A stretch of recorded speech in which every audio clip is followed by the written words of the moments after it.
Il n'y a pas de débat, c'est un faux débat. Quand on regarde les trois plus grands, bon, que ça fasse plaisir ou pas, il y en a un des trois qui est le plus grand de tous. Il a gagné, il a été plus longtemps numéro 1, il a gagné plus de grands chelems, plus de Masterville, il est bas partout. Bon, c'est Novak. Quand on regarde les trois, il y en a deux qui occupaient la place quand Novak est arrivé. Tout le monde disait qu'il était imbattable.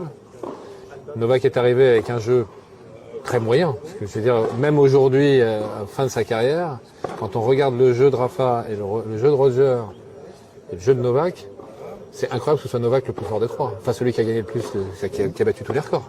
Ça montre bien que l'essentiel n'est pas dans le tennis. Bien évidemment qu'il faut le tennis. Mais l'essentiel, ce qui fait vraiment la différence, c'est, je sais que ça gêne certains qu'on parle d'état d'esprit, de mentalité, mais c'est le plus important. De loin, de loin. J'ai bien compris. Mais ça, je suis entièrement d'accord avec cette idée que les chiffres, c'est pas tout, bien sûr.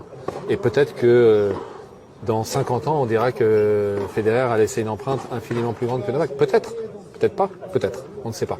Mais il n'empêche que, quand on doit désigner le meilleur joueur de tous les temps, on est obligé de se baser sur les réalisations.